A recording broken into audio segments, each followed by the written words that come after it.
अस्सलाम वालेकुम, I am Hafza Alisa Yaqub. Today we study on selective mutism. आज की वीडियो में हम स्टडी करेंगे कि सिलेक्टिव म्यूटिज़म क्या होता है,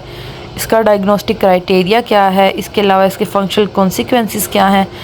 सिलेक्टिव म्यूटिज़म को ट्रीट किस तरह किया जाता है और ये किस किस सिचुएशन के अंदर जो है ये पर्सन जो है वो म्यूट हो जाता है या वो अपनी बात को या जो है वो कम्युनिकेट नहीं कर पाता। आज हम इसे डिटेल में स्टडी करेंगे। Selective mutism is when a child can't speak in certain setting but can speak fine in other. यानी सेलेक्टिव म्यूटिज़म क्या होता है कि ये ऐसी कुछ सर्टेन सेटिंग यानी कुछ सेटिंग के अंदर ऐसे कुछ इन्वायरमेंट के अंदर क्या होता है कि जो बच्चा है वो बोल नहीं पाता, वो अपनी बात को कम्युनिकेट नहीं कर पाता, लेकिन दूसरी सिचुएशंस के अंदर क्या होता है वो फ़ाइन होता है, यानी कि वो बिल्कुल ठीक होता है। फॉर एग्जाम्पल कि एक बच्चा है वो क्या करता है, स्कूल में जो है वो जाके नहीं बोल पा रहा, लेकिन क्या है घर में वो बिल्कुल ठीक बोल रहा है, घर में उससे बोलते कोई प्रॉब्लम नहीं हो रही। अब इसको जो है वो ये सिलेक्टिव म्यूटिज़म कहा जाता है कि जिसके अंदर क्या है कि बच्चा जो है वो सिलेक्टेड जगह पे सिलेक्टेड सिचुएशन के अंदर जो है ना वो सिर्फ म्यूट हो जाता है। जैसे कि क्या होता है कि कुछ बच्चे होते हैं उनके अंदर सोशलाइजेशन का इश्यूज़ होते हैं कि वो बाहर जाके वो घबरा रहे होते हैं बात करने में, उन्हें होता है कि हम बात करेंगे कोई गलत बात ना कर दे जिससे कोई हमें कुछ कहे। और वही जो बच्चे होते हैं वो घर में जो है वो बहुत ज़्यादा वो टॉकटिव होते हैं, अपनी सारी बातें कर रहे होते हैं, घर में वो म्यूट नहीं होते, उन्हें बात करते कोई मसला नहीं हो रहा होता। लेकिन कुछ स्पेसिफिक सिचुएशन में जाके जिस तरह अगर उन्होंने बाहर जाना है आउटसाइड इस तरह या कोई ऐसी सिचुएशन में ऐसी इन्वायरमेंट में, तो वहाँ जाके जो है वो बिल्कुल खामोश हो जाते हैं। या कुछ इस तरह के भी केसेस होते हैं कि क्या होता है कि बच्चा जो है वो घर में बिल्कुल ठीक इस तरह से बात कर रहा होता है, लेकिन अगर उनके घर में कोई गेस्ट वगैरह आते हैं तो वो साथ ही चुप कर जाता है, गेस्ट के सामने वो बात नहीं कर पाता, गेस्ट के सामने वो नहीं बोलता, बिल्कुल जो है वो चुप होकर म्यूट की जो है वो सूरत हाल को इख्तियार कर लेता है। Diagnostic criteria consistent failure to speak in specific social situation. इसमें क्या होता है कि बच्चा जो है स्पेसिफिक सोशल सिचुएशन में जो है वो नहीं बोल पा रहा था, चाहे वो स्कूल में जाके या बाहर किसी पिकनिक प्लेस पे जो है वो इस तरह से नहीं बोल पा रहा था, घर में जो है वो बोल पा रहा था। इससे क्या होता है उसकी सोशल ऑक्यूपेशनल उसकी जो एजुकेशनल लाइफ होती है वो डिस्टर्ब होता है कि जब वो बाहर जाके स्कूल वगैरह में नहीं बोल पाएगा तो क्या होगा, उसकी एजुकेशन जो है वो उससे जो है उसके ऊपर फ़र्क आएगा कि जब बच्चा जो है उसका सवाल समझ नहीं आ रहा, वो क्वेश्चनिंग करना चाह रहा है, लेकिन वहाँ पे वो सिलेक्टिव म्यूटिज़म है, उससे वो नहीं बोल पा रहा स्पेसिफिक सर्टेन सिचुएशंस में, तो वहाँ वो चुप रहेगा, जिसकी वजह से क्या होगा कि उसकी एजुकेशन जो है वो डिस्टर्ब होगी। अगर कंसिस्टेंटली जो है वो 1 मंथ तक इस तरह की सिचुएशन रहे और बच्चे की उसके साथ एजुकेशन डिस्टर्ब हो रही हो, दैन जो है उसे सिलेक्टिव म्यूटिज़म जो है वो डायग्नोस कर दिया जाता है। लेकिन ज़रूरी हो कि देख लिया जाए कि अगर वो बच्चे का जो है वो फर्स्ट मंथ ना हो स्कूल का, जैसे कि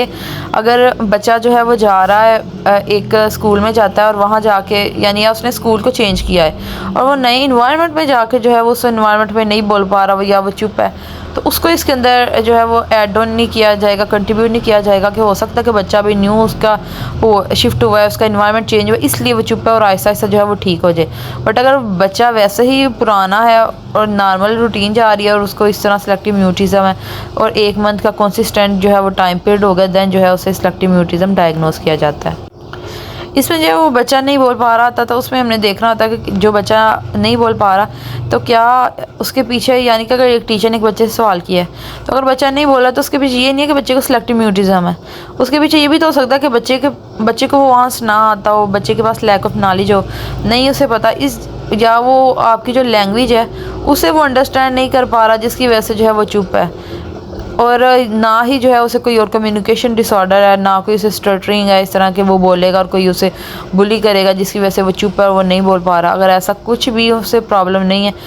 और फिर भी उसकी ऐसी सिचुएशन और 1 मंथ तक कंसिस्टेंटली उसको ये चीज़ें हैं वो कि वो म्यूट हो जाता है सर्टेन सिचुएशन में, दैन जो है उसे ये सिलेक्टिव म्यूटिज़म है। अब हम इसका देख लेते हैं diagnostic criteria when encountering other individual in social interaction children with selective mutism do not initiate speech. कि जब ये जाते हैं ऐसी सिचुएशन के अंदर सोशल सिचुएशन के अंदर तो ये खुद से जाके बोलना शुरू नहीं करते, यानी कि अगर कोई इन्हें कोई बात कर रहा है, इन्हें कोई बुला रहा है तो दैन जो है ये हाँ ना में जो है ये सिर्फ जवाब दे देते हैं, ज़्यादा जो है या ये खुद से जो है बात को इनिशिएट नहीं करते, शुरू नहीं करते हैं। Children with selective mutism will speak in their home. लेकिन घर में क्या होता है कि घर में ये बिल्कुल ठीक बोल रहे होते हैं, लेकिन जैसे ही क्या होता है कि अगर कोई और आ जाता है या यानी कि घर के मेंबर्स के साथ या जो फैमिली के अंदर या जो क्लोज फ्रेंड्स होते हैं उनके साथ ये ठीक बातें कर रहे थे, जैसे कि ग्रैंड पेरेंट्स वगैरह हो गए, लेकिन जब कोई बाहर का कोई पर्सन आता है उसके सामने भी जो है ये नहीं बात कर पा रहे होते। इसके अलावा ये क्या करते हैं कि स्कूल जाने से रिफ्यूज़ करते हैं कि नहीं हमने नहीं जाना, क्योंकि ये वहाँ जाके उन्हें इस तरह की सिचुएशन का सामना करना पड़ता कि ये नहीं बोल पा रहे थे, या टीचर उधर कह देते कि रीडिंग करो तो नहीं इनसे की जा रही होती, जिसकी वजह से ये अवॉइड कर रहे थे कि हम स्कूल या इस तरह की जो सोशल सिचुएशंस हैं वहाँ पे ना जाए, वहाँ से अवॉइड करें। Associative features of selective mutism में इंक्लूड एक्सेसिव शाइनेस। तो उसके अंदर कहते हैं कि बच्चे बीच रीजन कहते हैं कि बच्चा जो है या से सोशल एम्बेरसमेंट का खौफ होता है कि मैं कुछ गलत बोल दूंगा तो उससे जो है किसी कोई मुझे बुली करेगा, या मैं अगर टीचर मेरे से कोई क्वेश्चन पूछ रही है मैं आंसर बताऊंगा तो मैं गलत बता दिया अगर मैंने, तो सारी क्लास मेरे पे हंसेगी। ये सोशल एम्बेरसमेंट का डर होता है, या शाइनेस होती है, या जिसकी वजह से जब बच्चा जो है वो सोशल आइसोलेट हो रहा होता है या विथड्रॉल कर रहा होता है, और जो है उसका वो ऐसी सोशल सिचुएशंस जो होती हैं वहाँ पे वो अवॉइड कर रहा होता है, अपोजिट बिहेवियर शो कर रहा होता है अपने घर की निस्बत। Development and course. The onset of selective mutism is usually before age 5 year के 5 ईयर से पहले जो है ये अगर इस तरह के बच्चे के अंदर सारे साइन एंड सिम्टम्स आ रहे हो तो देन जो है वो उसकी डेवलपमेंट क्लियर हो जाता है कि जो बच्चा है उसको सिलेक्टिव म्यूटिज्म है। बट द डिस्टर्बेंस में not come to clinical attention until entry. लेकिन ज़्यादा जो है इसके ऊपर वर्क नहीं किया जाता। उसको अगर घर के अंदर बच्चा इस तरह नॉर्मल रूटीन में कर रहा है तो उसको ये समझा जाता है कि बच्चा जो है वो वैसे ही इस तरह का है। ये ज़्यादा चीज़ें क्लियर तब होती है कि जब बच्चा स्कूल में जाता है, स्कूल में जाकर जो है वहाँ पर वो नहीं बोल रहा था लेकिन घर में जो है वो बोल रहा होता है, बिल्कुल ठीक जो है वो बात कर रहा होता है, ऊँची आवाज़ में बात कर रहा होता है। और लेकिन बाहर जब वो जाता है तो वो इंटरेक्ट नहीं कर पा रहा होता, रीडिंग नहीं ऊँची आवाज़ में कर पा रहा था क्लास के अंदर, जिसकी वजह से जो है ये चीज़ें क्लियरली सामने आती हैं कि जो बच्चा जो है वो सिलेक्टिव म्यूटिज्म का शिकार है। अब अगर हम इसके देख लेते हैं कि फंक्शनल कॉन्सिक्वेंसेस क्या होता है, तो सिलेक्टिव म्यूटिज्म में रिजल्ट इन इनसे क्या होता है कि बच्चे की जो सोशल इम्पेयरमेंट होती है यानी सोसाइटी के अंदर जो है वो इजीली मूव ऑन नहीं कर पा रहा था। इसके अलावा जो है वो एंशियस इस तरह बच्चा होता है कि अगर मैं बोलूँगा और मैंने कुछ गलत बोल दिया तो उससे जो है मुझे एम्बेरसमेंट का सामना करना पड़ेगा, जिसकी वजह से बच्चा जो होता है वो सोशल आइसोलेट हो रहा होता है, ज़्यादा जो है वो बात नहीं कर पा रहा होता और उसके साथ जो है एकेडमिक लाइफ जो है वो डिस्टर्ब हो रही होती है। या इसके अलावा अगर उससे कोई क्लास के अंदर कोई असाइनमेंट की कोई क्वेश्चन की समझ नहीं आ रही थी तो वो क्वेश्चन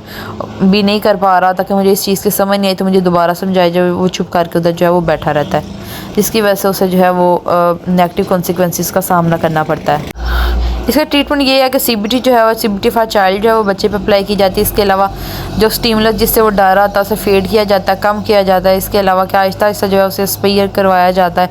उसने सोशल सिचुएशंस का स्पेयर करवाया जाता है ग्रेजुअली स्पेयर, ताकि उन्हें पता हो कि इस तरह का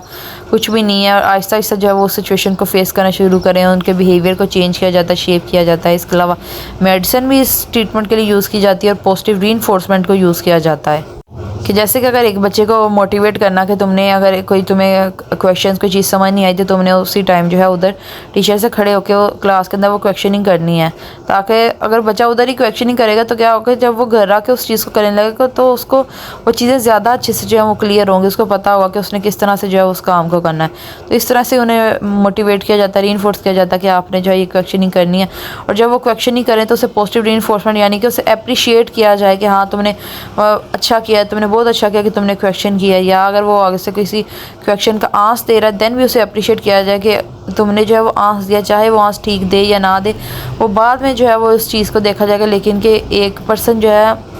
एक बच्चे ने इतनी हिम्मत किया कि उसने खड़े होकर इतने स्टूडेंट्स के अंदर जो है वो खुद से जवाब दिया, तो उसकी इस चीज़ को जो है वो अप्रिशिएट किया जाए ताकि नेक्स्ट टाइम जो है उसकी वो आहिस्ता आहिस्ता उसकी कोग्निशन बेहतर उसे पता हो कि जब मैंने एक दफ़ा इस तरह क्वेश्चन किया मेरा गलत हो भी गया आंसर तो मुझे किसी ने कुछ भी नहीं कहा, मुझे बुली नहीं किया गया, मुझे एम्बेरसमेंट का सामना नहीं करना पड़ा, मुझे सब ने पॉजिटिवली ही एक्सेप्ट किया। उससे जो है वो नेक्स्ट टाइम उसका कॉन्फिडेंस जो है वो बिल्डअप होगा, वो नेक्स्ट टाइम भी कोशिश करेगा कि वो खड़ा होकर जो है वो क्वेश्चनिंग कर सके। Thank you for watching.